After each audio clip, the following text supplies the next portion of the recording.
wajib memikul mayat dan mengikutinya. Ini termasuk hak mayat muslim atas semua kaum muslimin. Dan mengikuti mayat ada 2 derajat.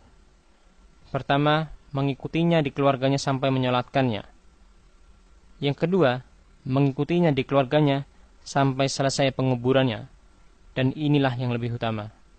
Rasulullah sallallahu alaihi wasallam pernah bersabda,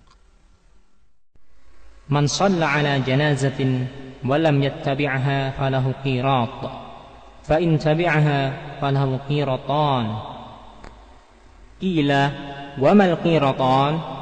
Qala asgharuhuma mithlu Uhudin. Rawahu Muslim. mengikuti jenazah hanya diperuntukkan untuk laki-laki, sedangkan wanita tidak, berdasarkan larangan Rasulullah sallallahu alaihi wasallam bagi wanita untuk mengikuti jenazah. Qalat Ummu Athiyyah radhiyallahu anha, nuhina 'an ittiba'il janaiz wa lam yu'zam 'alaina. Rawahu al-Bukhari wa Muslim.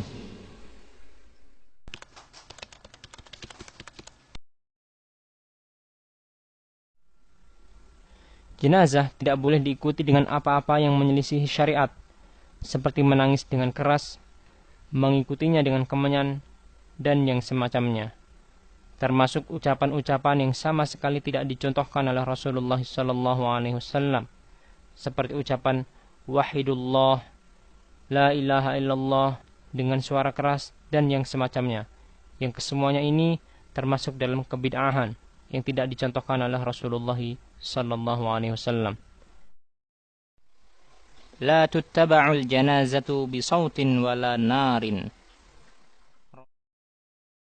Adapun yang dituntunkan adalah diam, tidak berbicara, berpikir serta merenung terhadap apa-apa yang dilihatnya.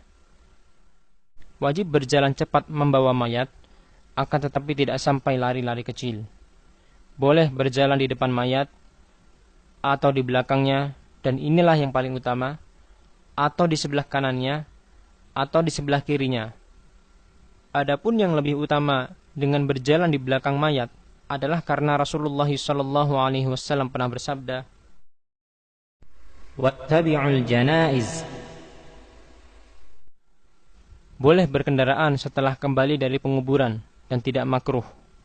Adapun membawa jenazah dengan kereta atau mobil yang dikhususkan untuk jenazah dan para pelayat mengantarkannya dengan mobil-mobil, maka ini tidak disyariatkan kecuali karena terpaksa.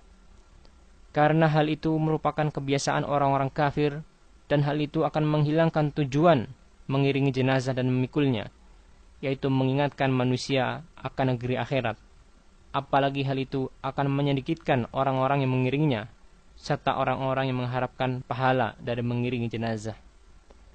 Berdiri untuk jenazah telah dihapus hukumnya, maka tidak dilakukan. Disukai bagi orang yang telah memikul jenazah untuk berwudu, akan tetapi hal ini tidak diwajibkan.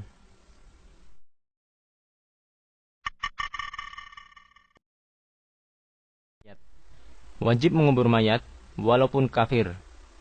Hal ini sebagaimana sabda Rasulullah sallallahu alaihi wasallam kepada Ali bin Abi Thalib tatkala paman beliau sallallahu alaihi wasallam yaitu Abu Thalib mati. Idhab fawarih. Mayat muslim tidak boleh dikubur bersama mayat orang kafir, dan mayat orang kafir tidak boleh dikubur bersama mayat orang muslim, masing-masing di pekuburan mereka sendiri-sendiri. Menurut sunnah Nabi Shallallahu Alaihi Wasallam, mengubur mayat di pekuburan umum, kecuali para syuhada, mereka dikubur di tempat meninggalnya dan tidak boleh dipindahkan ke pekuburan. Adapun Rasulullah Shallallahu Alaihi Wasallam, di mana beliau dikubur di kamarnya, maka ini merupakan kekhususan bagi Rasulullah Shallallahu Alaihi Wasallam. Tidak boleh mengubur jenazah pada waktu-waktu yang terlarang, yaitu tatkala matahari terbit, pada tengah hari, dan tatkala matahari akan tenggelam, atau di waktu malam, kecuali karena kondisi darurat, sebagaimana Rasulullah SAW pernah beliau menguburkan seseorang pada waktu malam dengan diterangi lampu. Wajib hukumnya untuk mendalamkan kubur, meluaskannya dan membaguskannya. Ihfaru wa awsi'u wa ahsinu. Rawahu Abu Dawud. Diperbolehkan dua keadaan dalam kubur, yaitu lahad dan syak. Namun yang pertama lebih utama. Lahad adalah celah pada sisi kubur ke arah kiblat.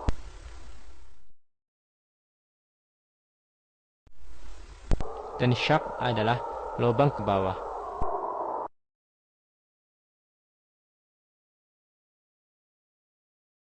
Tidak mengapa di dalam satu lubang dikuburkan dua mayat atau lebih ketika darurat dan didahulukan mayat yang lebih utama. Sebagaimana sabda Rasulullah sallallahu alaihi wasallam untuk para syuhada Uhud, karena banyaknya mereka, Nabi sallallahu alaihi wasallam bersabda, "Wadfanul itsnain watsalatsah fil qabr wa qaddimu aktsarahum Qur'anan." Rawahu Abu Dawud. Adapun yang menurunkan mayat adalah laki-laki, bukan wanita, walaupun mayatnya adalah seorang wanita. Wali-wali mayat lebih berhak untuk menurunkan mayat, sebagaimana firman Allah Subhanahu wa taala dalam surah Al-Ahzab ayat 6. وَأُولُو الْأَرْحَامِ بَعْضُهُمْ أَوْلَى بِبَعْضٍ فِي كِتَابِ اللَّهِ مِنَ الْمُؤْمِنِينَ وَالْمُهَاجِرِينَ. Suami boleh mengurusi sendiri penguburan istrinya. Disyaratkan bagi orang yang menurunkan mayat, pada malam sebelumnya dia tidak menggauli istrinya. Hal ini sebagaimana tatkala pemakaman anak perempuan Rasulullah sallallahu alaihi wasallam, maka Rasulullah sallallahu alaihi wasallam memerintahkan kepada Abu Talhah radhiyallahu anhu untuk turun ke kubur atau menguburkannya, karena beliau atau Abu Talhah tidak menggauli istrinya malam sebelumnya. Menurut sunnah Rasulullah sallallahu alaihi wasallam, memasukkan mayat adalah dari arah kaki.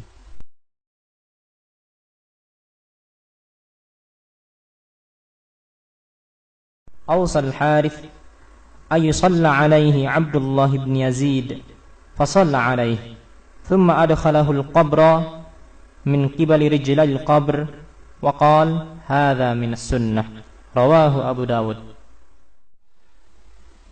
Mayat dibaringkan di atas lambungnya yang kanan dan wajahnya dihadapkan ke kiblat. Orang yang meletakkan mayat di dalam kubur mengucapkan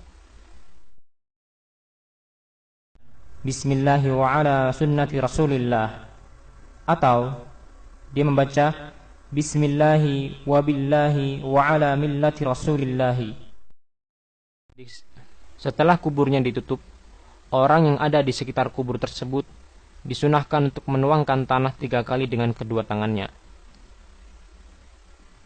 Hal ini sebagaimana perbuatan Rasulullah sallallahu alaihi wasallam, di mana beliau pernah menyolatkan jenazah, lalu tatkala setelah penguburannya, beliau menaburkan tanah ke atas kuburnya sebanyak 3 kali taburan.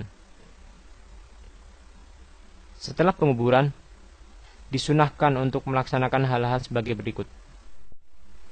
Pertama, menaikkan kubur dari tanah dengan tinggi sekitar 1 jengkal, tidak diratakan dengan tanah lainnya, untuk menjaga agar jangan sampai dihinakan, seperti diinjak, diduduki, dan yang semacamnya. Kedua, memberinya tanda dengan batu atau yang lainnya untuk mengenalinya. Ketiga, berdiri di sekitar kubur dan mendoakan kemantapan dan ampunan untuk mayat dan memerintahkan orang-orang yang hadir untuk melakukannya. Adalah Rasulullah sallallahu alaihi wasallam, tatkala beliau selesai menguburkan mayat, maka beliau pun berdiri dan berkata, Istaghfiru li akhikum wasalu lahu at-tathbit fa innahu al-an yus'al. Rawahu Abu Dawud. Adapun mengucapkan la ilaha illallah dan yang semisalnya tatkala penguburan, maka ini semua tidak ada contohnya dari Rasulullah sallallahu alaihi wasallam. Dan ini semua masuk ke dalam perkataan Abdullah bin Umar radhiyallahu anhuma, di mana beliau berkata, kullu bid'atin dhalalah wa in ra'aha an-nasu hasanah. Oleh karena itu, wajib bagi setiap muslim dan muslimah untuk menjauhkan perkara-perkara tersebut, karena perkara-perkara tersebut tidak dicontohkan oleh Rasulullah sallallahu alaihi wasallam. Selama penguburan, boleh duduk di dekatnya dengan maksud mengingatkan orang-orang yang hadir terhadap kematian dan apa-apa yang akan terjadi setelahnya.